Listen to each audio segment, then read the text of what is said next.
Here we go. Today is May 15th, and we are reading Yofiel from Candle Feather Wooden Spoon. And I can't wait to get into this. Florence is new today. I like to show everybody what the author looks like. I have met her. She's really lovely. There she is with her book. And she is a rabbi in a Reformed congregation, and she is like a scholar in residence almost. I think, as she's gotten older, but they've given her time to do her own book and to do her own thing. And I I personally think that's a great idea. Super, super good idea. So, what say you? What did you think of the story? And then we'll get into a few other small details. I did not love it. Wait, you didn't like it? Why? To me, it was almost like, it was charming, but I thought it was like a moral lesson to a third grade class. Interesting. Well, okay, other people, and then I'll give you my. I liked it. I thought it was charming. And since I'm a big fan of Isaac Bashevis Singer and otherworldly creatures, that always appeals to me, of things that I can't see or hear, but can't deny because I don't know that they're there or they're not there. So I always like that kind of approach. And I liked the idea of how it worked out to learn Torah, that it shouldn't really be a secret, that it should be revealed, and that they picked the right person who couldn't keep a secret to reveal it. I thought it was charming. Yeah, all right, I'm Alice. The beginning reminded me of It's a Wonderful Life. Because remember, he's the angel, he hasn't gotten his wings yet, he's kind of an oddball, and that's what Yofiel reminded me of. Yeah, it was just, I agree with Beverly. It was kind of charming, and I felt like it was, the message to me was that, everybody has the ability to get something from Torah, that, there's no right answer, and maybe there isn't a secret. It's just, you have to look for it. It also reminded me of the Four Sons a little bit too. I like that part of it. Like this was another child that, and the fact that everybody has a role. So when I said I didn't love it, didn't mean I didn't like it. Thank you. So can I come out of the corner now? Yes. Well, what tell me other first impressions, and then I'll give you a little bit of mine. I found, this is Florence talking. Hi, Florence. Hi, I found it sweet, short, and to the point. It was something that told me about Torah that people had not said to me in the past. Torah was always something, you read it and you believe it, and you don't think about what are the words in between, or as they describe the spaces in the words or the letters. And I found that very helpful and very meaningful to me. So I enjoyed the little lesson that I was able to get from this short story. Here. Sue, real loud. So they can hear you. Yeah. I felt it was deceptively simple and presented exactly in the manner of Torah. Here's the little story, but it's all about the hidden meaning. It's all about the putting it together for what the perception and the understanding should be. And I felt I was like in a Torah study class, which I don't do very often because I don't know enough. But Anyone can go to Torah study. You I don't have to know anything. I understand, but every time that's what I always learn is the passage was read and then it's picked apart for all of its intrinsic meanings. And it seems to be varied because people have different ideas about it, and that's exactly the way I felt this story was presented. And so I loved it all on two different planes. Nice, nice. Joyce, Mute. there you go. I liked it. I liked that the archangels had to find a place for everybody, and that they really struggled to find a place for Yofiel, and that something that would be good for him and good for everybody else too. And they didn't want to hurt him. That they had Rahmanis for him, and that part really got to me. That how they struggled to Help him find it. be good to him, to find it. To everybody needs a place, and I loved how they dealt with him. That got to me. Elaine, Hi, I'm looking at it in a bigger picture. That, that's me. I see it not necessarily as an angel in Torah, but as our daily lives. I mean, think about it. How many secrets do we have? How many times do you think twice before you say something or help someone? I see it as a metaphor for our lives and what is going on now, and how to help people in this very, very difficult time. We are so alone, okay? And this little angel was really alone because he was stumbling. And think about it in the broader terms, not necessarily only going to Torah study, but in our daily lives. I think that's beautiful. On my first pass, as someone who works with a lot of volunteers, I'll just say this, present company excluded. Sometimes we have people who, want to take charge of something, or they want to do X, and we want to set them up for success, not failure. And when they fail, we feel bad, they feel bad. And then when you find the right place for the right volunteer, it's just it's a great feeling, and like, wow, look what's happening. And Alice is here, but we have a very, very active Tikkun Olam group. And really, they have taken off. They do so many programs. Occasionally the Green Grove grows row, but that's a story for another day.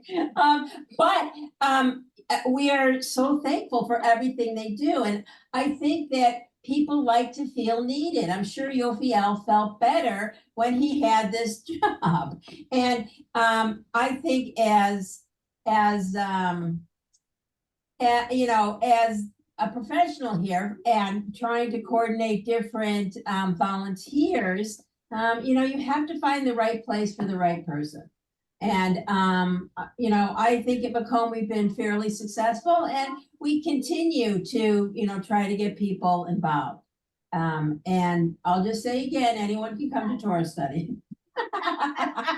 Sorry, Sue. Yeah. Anyway, I know that. right, Merle. I mean, it's interesting every Saturday morning, and I produce that as well. Now back to the what did you think about the whole thing of angels and earth and I will get into the Hebrew for angel is malach, and lachim, angels. But we also have up at camp, we have a group of kids from Israel, and they're called the Mishlachat. And it's all from the same shoresh, the verb, but it means messenger. And these angels are messengers. And the Mishlachat up at camp definitely feel that they are messengers from Israel to come and, be with all of the campers and to bring the message of Israel to America. But that's a side thing. We don't, but anyway, tell me what you think about angels. I must say Go ahead, that Flora. I don't think to me, it was not a side thing, because I had been raised in such a religious world and had never, ever heard a word about angels, had never heard a word about anything that dealt with something like this, or messengers who came to us. And so when I then took a built-in course, and the first thing they started talking about was angels, I thought, am I in the right religion? And where's Judaism talking about angels? And it was very confusing, and nobody had quite explained it to me. So this today, reading this a couple times, at least began to give me an understanding of what the role of the angel, the mislach, the messenger, is to other people. Well, all right, Merle, go ahead, then I'll talk about angels in the Torah. Wait. And I muted you, go. Okay, thank you. I thought at the beginning of the story, for people who weren't really clear on what the angels do, she does mention the messengers, the two angels who guarded the gates to the Garden of Eden, for bigger tasks like intercepting Abraham's knife on Mount Moriah, answering Hagar in the wilderness, wrestling with Jacob, stoking the fire at the burning bush, blocking the path of Balaam's donkey. I think that helped a lot. And and then she mentions coaxing the cicadas out from their 7-year underground, which for us is like 17.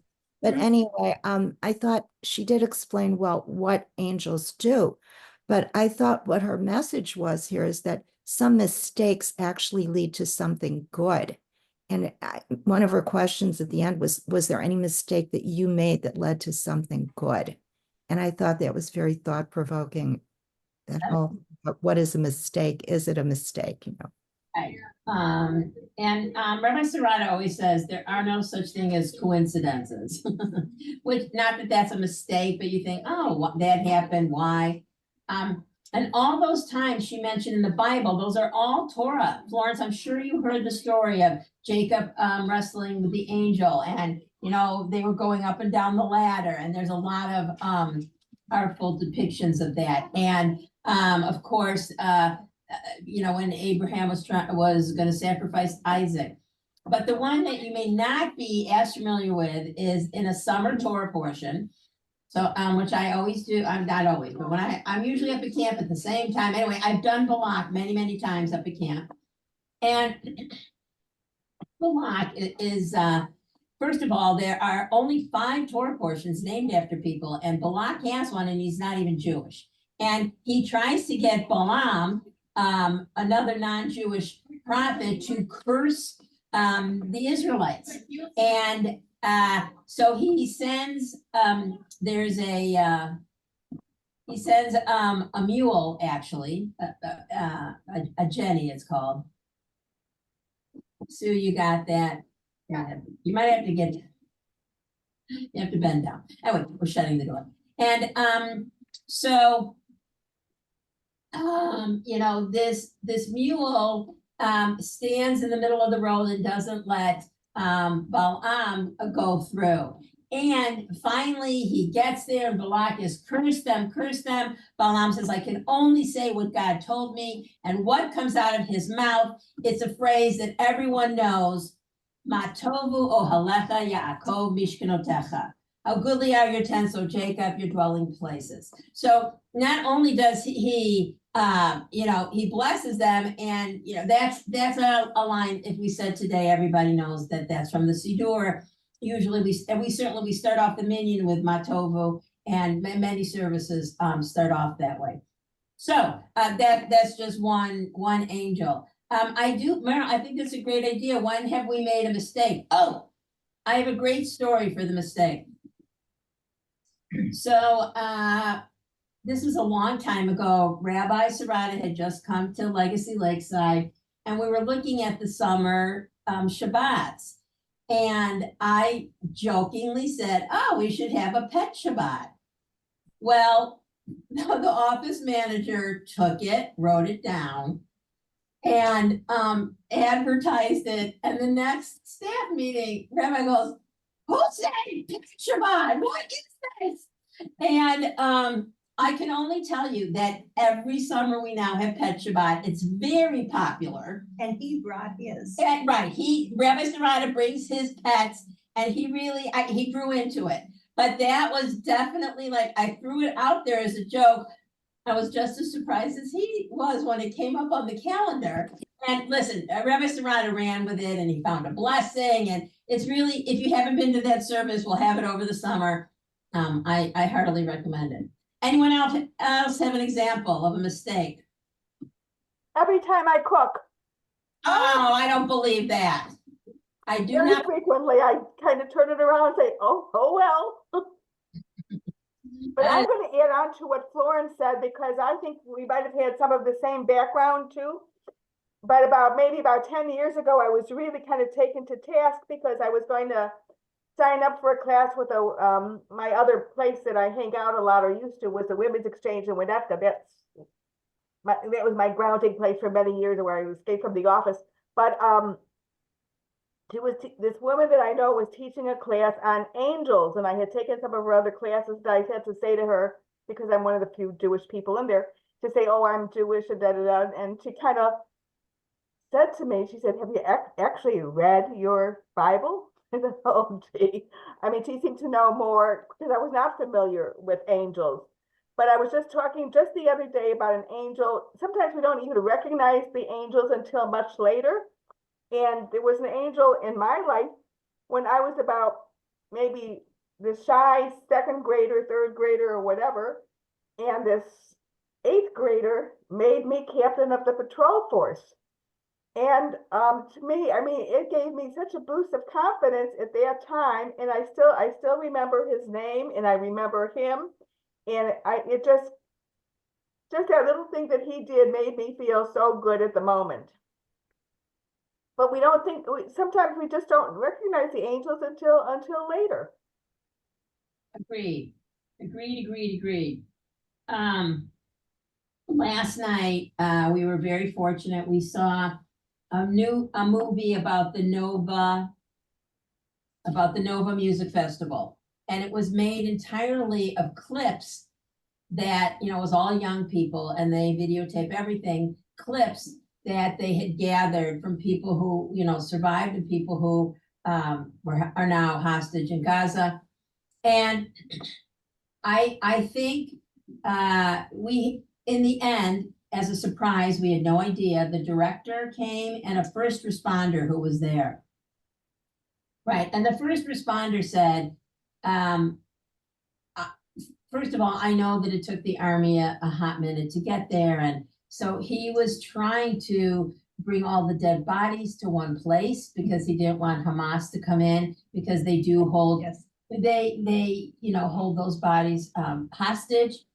And he said, I've never seen anything like this except for pictures of the show. And I think that some of the survivors, I'm sure, would say an angel showed them the way out. And a absolutely heartbreaking and fascinating thing is they had many, many, many recordings of these kids saying Shema. Because they thought they were going to die. And I maybe some of them did, and I thought the movie was done very tastefully. He blurred out some of the gorier parts, And we had a nice, showing here. And the first responder said, he thinks people should see some of the more horrific pictures. And, I know that some people in the audience agreed with him, and of course, some people did not. Both the director and this first responders said straight up, we have PTSD, and that all of Israel is in trauma. So I hope that, some of them experienced angels, were able to get out. And it was just fascinating. Elaine. Wait. And I go. think the first responder definitely was an angel, is an angel. Here, this gorgeous big God was breaking down and tearing at what he saw. And I think that everyone should see this. Besides the Shemas that the kids were saying, that what I found so remarkable was they all called for their mommies. Mommy, dad, they all, I mean, come on, guys. They could be our grandchildren. All right. And I think, again, we need to realize what is going on. And maybe I don't know what to do about it besides give money or sympathy or whatever. But something needs to be done. And I think we all need to see that movie, and wherever they're showing the movie again. Yeah, it was from the Simon Wiesenthal Center, and I will try to It's find. hard to watch, but not impossible to watch. I'm sorry, we couldn't stream it, nor could we record it, but we could have recorded the discussion with the director and the first responder, which I thought about this morning, which doesn't do us any good. So, Merle. The Sheryl Sandberg film is available on YouTube called Screams Before Silence. That is available on YouTube, and it's the same. Yes. It's the same type of thing, but it's more of a focus on the violence against women. And there are no graphic things to see, but there are graphic descriptions from first responders and survivors, and one woman who was taken hostage. And there's a long interview with her, but the whole film is probably less than an hour, but it's amazing. And it really explains what happened on October 7th with the video footage from the cell phones of not only the kids, but also some of the terrorists. They actually have the footage. It's an amazing film. Here's the film that Merle's talking about. Beverly. Yeah, I have always felt, and more so now than ever, is that nobody has worse PR than Israel. Agreed. What did you say, Vanessa? Agreed. Oh, agreed. I mean, we see this Palestinian crying over and over and over and never see what happened on October 7th. And I just, I'm really don't understand how Israel can be militarily defensive, but not public relations defensive to somehow equalize things. I just don't know. It frustrates me over and over and over. And I think they've had some bad breaks. They do have a department, it's called Hasbara. They try to get the PR out there, but I don't know how many people on the Zoom heard, but the UN just revised the figure of people killed in Gaza. And Yeah. 50%. And we don't see that on any news. We see it nowhere. Hi, Marla. I'll be there in a minute, okay? It's just a shame. And I ended our talk last night with the Israelis there, because you have to land on some type of hopeful something. And we know that Israel has problems and its government. And I said, because it was a nice crowd of over 200, I said, we want to tell you, Hineni, we are here, that we are there to support them. And it was, Elaine had to drop off, but they were really handsome men, and it was just an interesting talk. But back to our story. At the end of the story, we read that God, we talked about the mistakes. Why do you think the Torah begins with the second letter of the alphabet instead of the first? Beverly. Yeah, I didn't know the answer, of course, I'm not that smart, but I have a very smart son-in-law. So I asked him, and he gave me a lot of explanations. Would you like me to read any of them? Or you want to wait to hear what other people have to say first? All right, wait, we'll come back to you. Alice, what were you gonna say? Yeah, I was gonna say, excuse me, at first it was like I said, well, I don't know, I don't know this answer. And then I started thinking about it. It's almost, to me, it's almost like something unexpected, and that maybe it sets you up to that the Torah is going to have things that are unexpected in it, and that you need to explore because you don't know what you're going to find. You're here. Florence. I didn't have any idea the first time that I read the question. And then the more I thought about it, I realized Adonai is God, and Adonai begins with an Aleph. And so therefore, in respect to God, to Hashem, to his name, we therefore start Torah with a B, with a bet. When you spell Adonai, it does not begin with an Aleph. It does? It begins with an A. And the secret, but that doesn't always translate to Aleph. And usually it's Elohim. That could be, but Adonai is the unpronounced, Yud Hey Vav Hey, the unpronounceable name of God. Yud is usually correlated with God's name. But it's a good thought. It's a good thought. But wrong as can be, but a good thought. Then we're going to get back to Beverly. So let me just read some of the things that he wrote as an answer when I asked the question. He said, this is a very popular question, and there are many answers. Some of them are initially that the Torah wants to show humility. You can step down a notch. You don't have to be on top. The second letter is a bet, which is equal to 2, indicating that not only is there this world, but there's a world to come. Also, the word bet means a house, and that is the lesson for humanity, to be able to build a home and furnish it with love. Another explanation might that be our ability to grasp the entire Torah is not possible, and there's always more to be learned.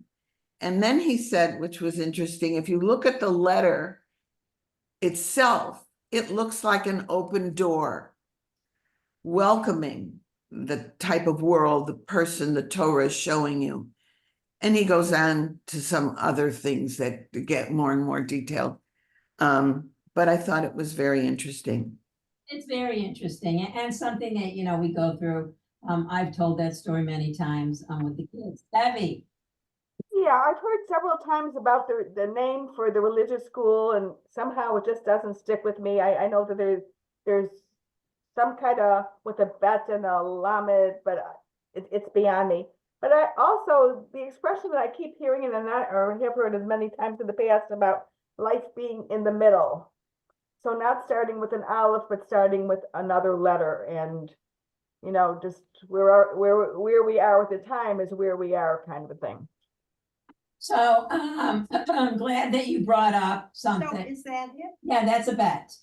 The bet is, right there in the book.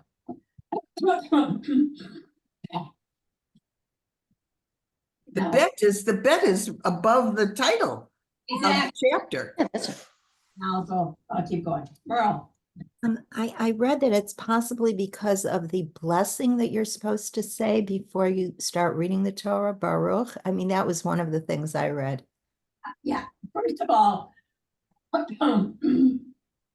there's no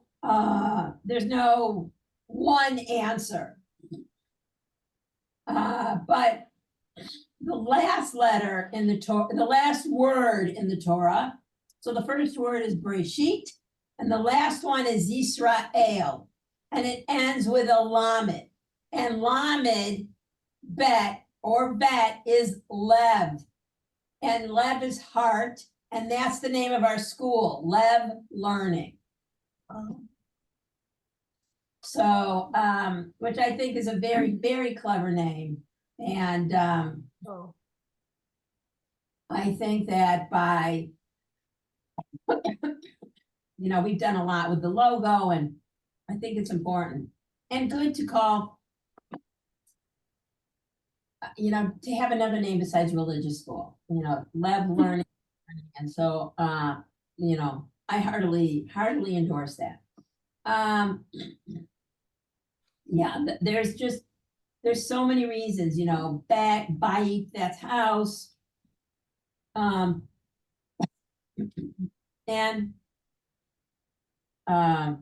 so now the other interesting thing is Yofiel's name. Yofi is good and El is God. Gabriel, you have all of these, Michael, Raphael, and of course, I think today, if you bring up all these names with our kids, they think it's Teenage Mutant Ninja Turtles. Because they had Michelangelo, they had some of those names. They're like, oh, everybody has a hook in their brain, and that's where that's the hook they put it on. Yeah. So,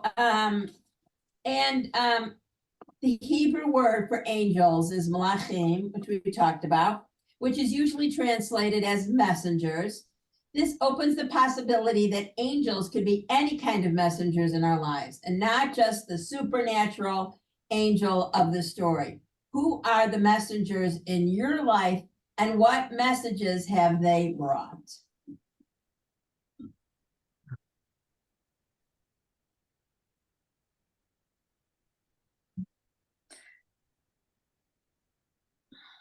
Go ahead. Alice, go ahead. Yeah, okay, I'm sorry. Yeah, I was thinking about, I've always been a reader, but recently I've been reading a lot more, like mostly fiction. And I do really feel like I get a lot of messages from good fiction writers. It's like I'm able to relate things to my own life, even though it's, stories that, really have nothing to do with my life, but it just, I'm able to relate to stories that I read. Yeah, obviously I agree with you. Reading is very, very helpful. And I remember when my daughter, who's going to be 36, so she's 35. I remember when she turned 5 or 6, and my dad said, oh, Lital can read. Not everyone in the world can read. There are so many people who are illiterate and they can't read, they can't write. And here, at 6 years old, or 5, however old she was, she joined the group of people who can read, and how important reading is. And tutoring kids so that they can read, and so that they take. Yeah, it opens up the world to you. Opens up the world to you. Yeah. Absolutely. Merle. I think that sometimes the wisdom of children can be like a messenger from God. My daughter recently moved from her home in Los Angeles to another home, and the day after she moved, there was a horrible mudslide on the street where she had lived. And all of the neighbors sued the woman who lived at the top of the hill and said she should have done something to reinforce her property. Something should have been done. And my little 7-year-old granddaughter said, but a person can't cause a mudslide. Only nature can cause a mudslide. Yes, listen to It that. was tremendous wisdom from a child. Yeah, and listen, your daughter dodged a bullet. Yes, she did. Yes. You There can, was an angel there. that's like, how can you sue someone for that? But they did. They really. And the woman herself she paid for the cleanup of the mudslide. And I was and my daughter took her out to lunch and said, it wasn't your fault. You know, Good. it's a terrible thing. Daughter. Joyce. Alice, did you read the book called The Reading List? Yes. I loved that book, and Yeah. for any of you that didn't read it, it's about a list that floated around a library and how it Yes. connected people and got them to start reading, and then how it got them to discuss the books and how it connected them not only to the books, but to each other. And I think that's the beauty of reading and to me, I'm a reader also, and I get lost in books. And I'm also primarily fiction, and books have meaning, and each of us can take something out of a book and file it away, and you don't know when it's gonna pop up, and you can possibly use it in life or share it with somebody else, but it's meaningful. And I love that book, and I highly recommend it. I just put it on, I have it on my list to read, but now I'll move it up higher on the list. And I have not been much of a reader. In the last number of years, joined a number of book groups, partly because the exposure to things just the exposure, as well as I learned so much from the conversations. But from what Alice said, all of a sudden, I mean, most of the reading that I had done in the past, I think was more nonfiction. But I think that with fiction, you're a little bit more open-minded. You're not looking for the facts or the information and so on and so forth. And I think I'm agreeing with Alice that I think I've found the fiction, I would personally get more out of it or could relate to it. And one of the books that I'm reading now is The Museum of Vanished Something or Other, which takes place in India. And I'm just getting so much from that yeah, I think switching to but also, you know, what we get in book groups in terms of and just Vanessa is a main example in terms of just the conversation and what we're learning from everybody's experiences and how they're interpreting. I am always amazed, both at the end, on short story, and I also do, tomorrow night we're reading The Heaven and Earth Grocery Store by James McBride, another With great. Malachi? Another angel? No. I might have said way there, okay. Anyway, but we once, this is a long time ago, because I've been doing this, I don't know, 25 years. And it was the name of the book was about a dressmaker and she couldn't have children. And I thought I assigned the book and I was like, oh no, this is going to be terrible. I'm not going to have any discussion. And I remember it was she lived on right down from Lakeside. Sue, she was kooky. Anyway, it'll come back to me. And people started sharing, that they adopted children, that they couldn't have children, and my mouth was hanging open. And I knew all of these women, they were congregants, but sometimes a story you share something that you don't usually share with other people or something super serious. And I will never forget that book group. Obviously, I've forgotten the name of the book, but I could go look that up. And so you don't know where your reading is gonna take you. You never know where your reading is gonna take you. Susan with an S, Pardon? Susan's Grove. Yeah. Throughout history, people have believed that great ideas come from outside of them through muses, inspiration, or divine revelation. Have you ever had an idea that seemed to appear out of nowhere? Sue says a lot of times, I think a lot of, real loud. I think, I think, well, I call them light bulbs. You know, you'll be doing something and there are desperate pieces of whatever you're thinking about, and all of a sudden a light bulb goes on in your head and it's like, why didn't I figure this out before? But yes, and I don't always stop to say, well, now who put that there? But yes. But yes, I have a lot of those in my, in my life. And in fact, I used to tell our oldest daughter when she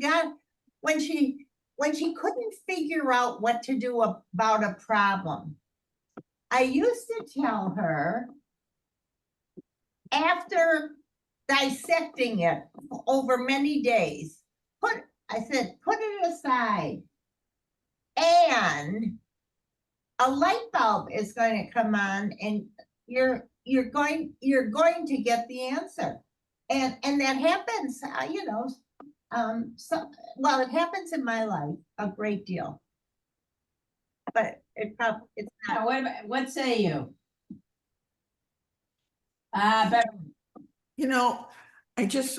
There was one little passage that was so terrific about what you just said, Sue. On page 10, he says he wanted to feel the feelings of learning. So he dove into the page frolicking and splashing, and he found the juicy, delicious secret, and he hugged it to his chest too tightly, and it slipped out of his arms and bounced into the ear of one of the learners. And that was the spark of the revelation. And I just loved that piece of writing. It was really very, very good and funny. Funny, descriptive. Yeah, loved the language, juicy and delicious. It was really lovely. And I have to say, after, I wake up with a knot in my stomach, waiting to hear what's happening in Israel, waiting to hear what's happening in the United States. These college protests have really weighed very, very heavily on me.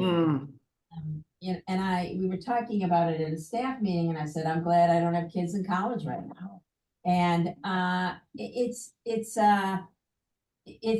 so troubling. So I think, coming to this story of Yofiel lifts my soul, think about angels, think about how I've been affected in my life, because I do think that we've all been, touched in some way, which we can recognize, or maybe we don't even recognize it sometimes.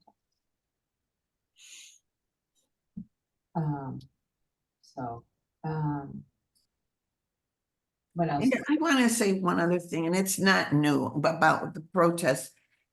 The media has so much guilt with what they do and the amount of time they spend doing it, and the amount of time they spend showing the same thing over and over. And they never really, and these protesters, the truth of what they're protesting is America's system, Israel, Jews, glorifying Hamas. That never really, you rarely hear it. You hear Hamas are freedom fighters. I mean, you hear this kind of thing, the fact that they're terrorists and what they've done over the 20 years to the people. And that never seems to emerge. It's so distressing. We're so powerless to this media frenzy.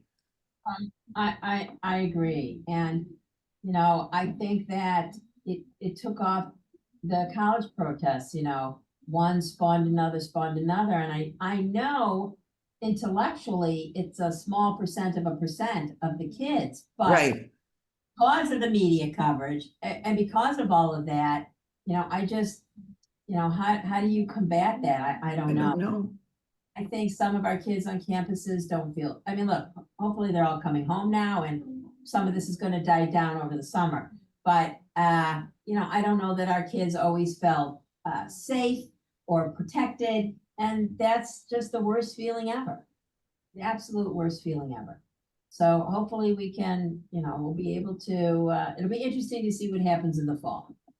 And we'll have a lot of adult enrichment speakers on Sunday morning, and I have Jim Kenny coming the week after the elections. So Sue's making a face. No, no. Oh, no, I mean, I think- it's hard to believe that the elections are almost here. Yeah. Yeah. So I'm hoping all those college kids, Yeah, I hope they all vote. and that's exactly what I said, and what I was thinking. Yeah. Yes, yeah. Ellen's not here. She will be back. And she would tell us that, we're gonna get out the vote and, it's so important to vote and, it'll be, all summer we'll be working on that. Other things, the other times, when angels are in the Torah, the other story, which you may not be familiar with, is the Hagar story. And Hagar was Sarah's handmaiden. She couldn't get pregnant. And then she had Ishmael, and then Sarah had Isaac, and then Sarah said, I want Hagar out. And in the book, I'm going to put it here, After Abel by Michal Lemberger, one of my favorite books. It takes different women in Torah and gives you the backstory. It takes Hagar. And I will tell you this, there are many women in Israel named Hagar. And when you think about it, Abraham, our patriarch, sent her out into the desert with water, and, like a little jug of water, and it's hot there. And, the angel is the person, not the person. The angel saved her. So I think that in this After Abel, Hagar is portrayed as a woman with a limited intelligence. And it just it makes you think about the story in a whole that, Sarah manipulated it, got her thrown out, and she really couldn't speak for herself and her kid. And so I think it's fascinating to see all these times in the Torah when we did have angels. Jacob wrestling. And of course, Jacob wrestled with the angel or the person. We don't know what it is. I think they say angel in the Torah. I'd have to go back and look. And it was after the story of his daughter Dinah. And if you remember the story of the red tent, Dinah was with a prince who was not Jewish, and either she was raped or they had relations, but she wanted to be with him. And then Dinah's sisters, it was Judah, I forget who the other son was, and they say, well, he has to be circumcised. So as an adult, he circumcises himself. Then the whole city had to be circumcised. And they waited for 3 days when men are supposed to be at their weakest, and they came in and they killed everyone. And Jacob, when he wrestled with the angel, he said he wanted to change his name, and Yaakov became Yisrael. And Yaakov is the shorish is from heel, because he grabbed Esau's heel as he came out, and Yisrael, the shorish is from hip. And I think that Jacob wanted to change his name because he was ashamed for what he had done. You know, and you know, we have an elaborate story of the angel and going up and down, and in the Torah it says they go up and then down. So if they go up, that means they were here. And how are angels? How can that be possible? And it's not something that we always talk about. Any other questions, comments? I have a couple. Vanessa, I have a quick tech question. How do you save like the link that you put in from the YouTube that Merle had mentioned? How do you save that? Save it. Okay, this is what you do. Click on it right now. It'll come up and then you can look at it later. But how do I? Okay, it came up, and then what do I do now? You can watch it. No, I don't. But I don't want to watch it right now because I want to listen to. You said I can watch it later. How do I then? There. Come Oh, I here. just minimize it. Never mind. I minimize it. Okay. Otherwise, I can email it to you later. Okay. If I can't get it, then I'll ask you for it because I think I just minimized it so that maybe I can get it then. Send it on as soon as we're done here. Any other comments, questions? I do want to look at the calendar. So we meet again on June 5th. Mhm. And we'll read Shades and the Rock on the Grave. And that's a little bit longer story. And then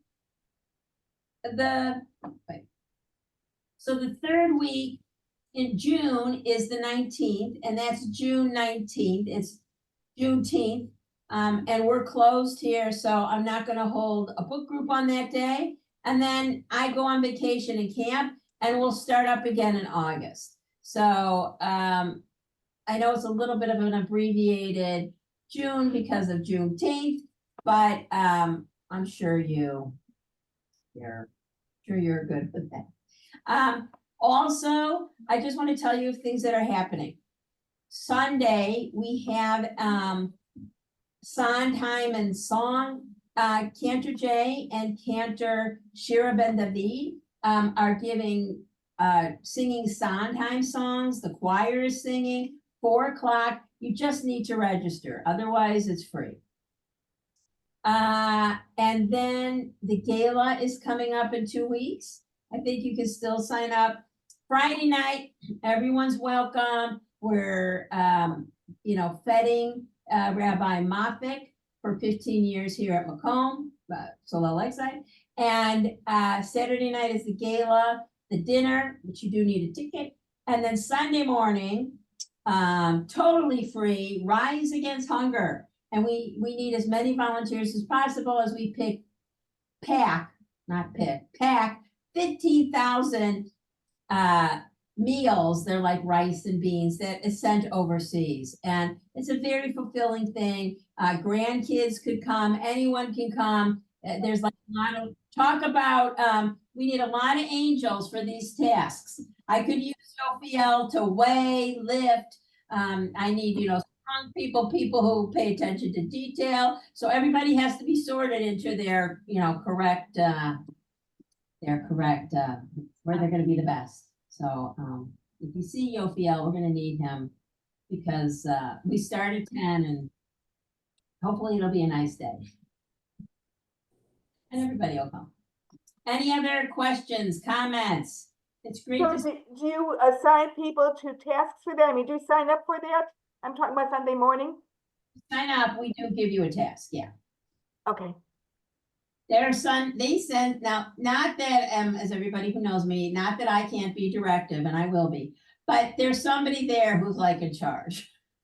And so, there'll be different stations and I'll help get people to the right place.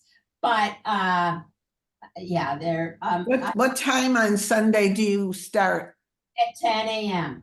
Actually, the schleppers start at 8, but nobody on this Zoom needs to come at 8 because not that you can't lift up 50-pound bags, but I'm not doing that. I better not have to do that. So, yeah, it's gonna be a fun morning and, you know, the end to a really beautiful weekend. And then, of course, all over the summer, we're here for Shabbat. We have a lot of interesting things going on. Our first, two things.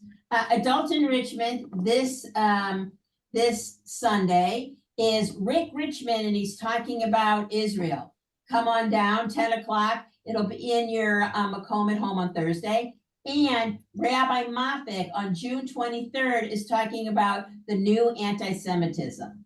And I cannot wait to hear what he has to say about that. All right, good to see everyone. Thank you. Thank Thank you. Bye-bye. Thank you.